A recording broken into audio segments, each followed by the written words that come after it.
Bueno, como estábamos viendo el tema de mermas y desmedros, ya habíamos visto que mermas era una cuestión más de cantidad, porque es cuantitativa, y desmedro una cuestión cualitativa. Hemos dado unos ejemplos pertinentes para poder entender cada uno de ellos, ¿no? Pero en el caso de la merma, ¿qué se requiere para poder ser deducible?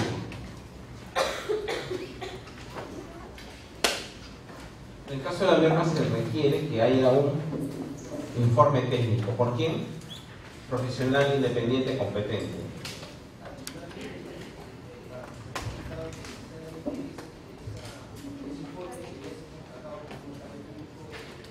No, ese requisito nunca lo he visto, ¿ah?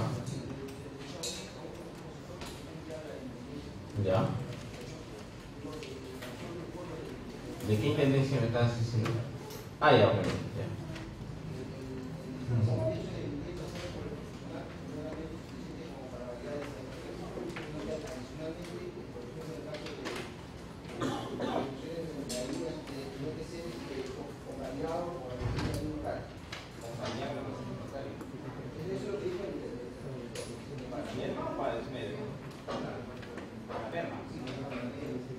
Bueno, la verdad yo no he visto nunca que el tribunal haya exigido eso. De repente es una posición más extrema, porque lo que sí se cuestiona en el caso de mermas es que el personal, que el informe tenga fecha posterior a la provisión, por ejemplo, ¿no?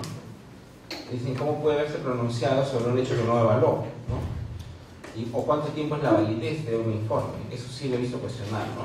Tú puedes tener un informe que dice que tú vendes combustible y que tienes una merma de 1% de hace 10 años, pero no quiere decir que sea la misma merma permanentemente, ¿no? Entonces lo que tienen es una reorganización de informes, eso sí es cierto. Ahora, lo que me comentas de notario, ¿qué fin tendría? La fecha cierta únicamente, asumo.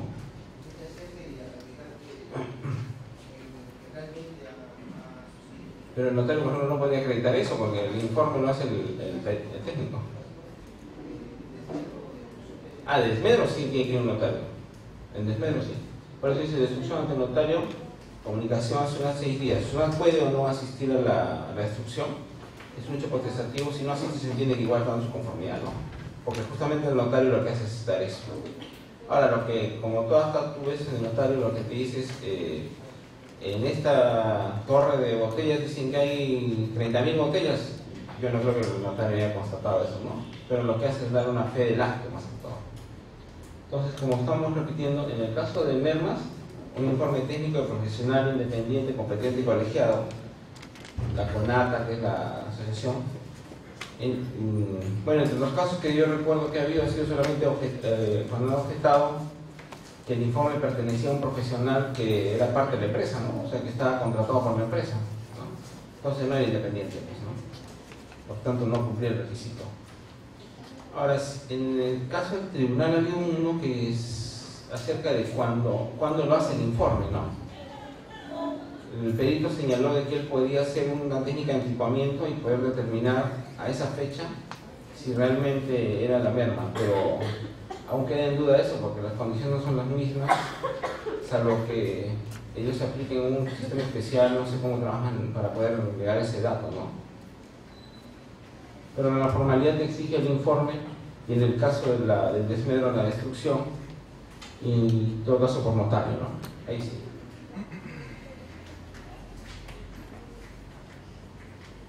¿Qué gastos podemos deducir como cargos de personal? Salud, cultural, educativos, enfermedad, salud de cónyuge, salud de concubino, cualquiera de ellos es deducible. Perceptores de renta segunda o cuarta categoría pagados antes de presentar la declaración anual. ¿Qué cosa quería decir eso? Lo que comentábamos hace un rato, ¿no? Hay gastos de personal que no necesariamente tendrías que haberlos pagado en el ejercicio, sino podrías haberlos incluso pagados antes de la presentación de la declaración anual. Igual se entenderían deducibles, ¿no? Lo que hablamos de participación de utilidades, vacaciones, ¿no? Porque si no es, a ver, si yo tengo participación de utilidades que las pago posterior a la declaración anual de impuesto a la renta, participación de utilidades del año 2012, que son pagadas en mayo 2013, lo que corresponde al ejercicio 2012, evidentemente, son deducibles en qué ejercicio? 2012 o 2013. 2013. ¿Por qué? ha sido pagado después de la declaración. Pero si lo hubiera pagado en marzo, era deducible para 2012, ¿no es cierto? Ese tema tengo muy claro. O sea, si, por ejemplo, participación de utilidades paga antes de la presentación de la declaración anual de impuesto a la renta, es deducible en el ejercicio que se denegó. Para el ejemplo, 2012. Pero si lo paga posterior, no es que lo pierda, no se pierde, sino que se deduce en el 2013, ¿no? Es deducible en el 2013. Entonces podría darse el hecho de que en un ejercicio haya doble deducción de participación de utilidades, ¿no es cierto? Porque si paga en abril de 2013 y deduce de 2013 lo del 2012, la participación de utilidades de 2013 que la paga en febrero del 2014 también la podrá deducir, ¿no? Entonces podría darse ese caso, que no está ajeno a la norma por eso dice hasta la presentación de la declaración anual, ¿no? Después dice aguinaldos, bonificaciones, está en función del vínculo laboral o pagados antes de la presentación jurada, ¿no? Lo que les comentaba es casi sobre el tenor de todo lo que versa sobre el trabajo personal.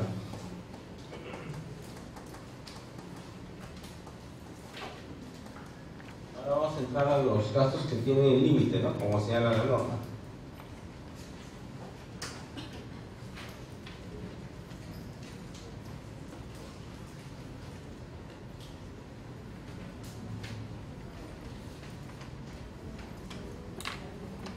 A ver, cargas financieras.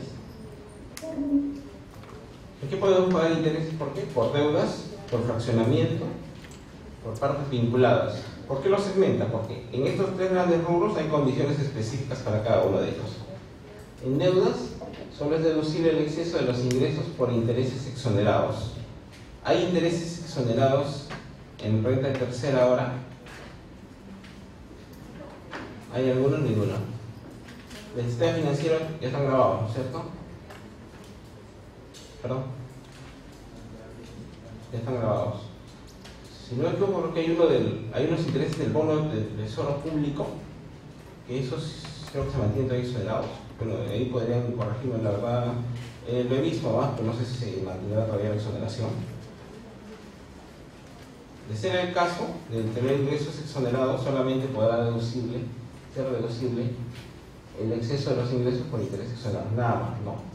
Pero, como les repito, esta es una cuestión teórica. Cuando hagamos los ejemplos prácticos de la partida del día de mañana, si no me equivoco, hay un caso de esto, ¿no? En caso de fraccionamiento, son los intereses que establece el código. Y en el caso de partes vinculadas, dice, son deducibles los intereses si el endeudamiento no excede 3 veces al patrimonio neto del cierre del ejercicio anterior, el exceso no es deducible. Esta es una figura que se establece bajo la denominación de subcapitalización, ¿no? A eso le llaman subcapitalización.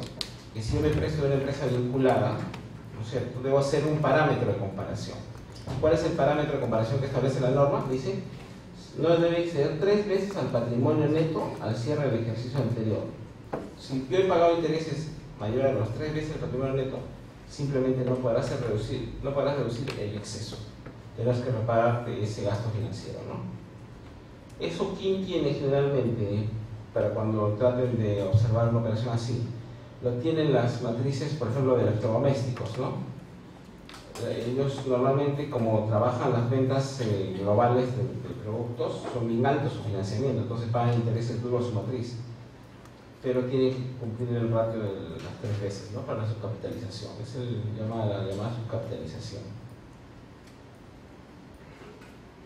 Bueno, partes vinculadas. Entendemos que bajo los aspectos de la ley de impuesto a la renta, ¿no? ¿Cuándo se entiende vinculada una empresa con otra? Cuando supera de 30%. Pero igual lo vamos a ver cuando corresponde.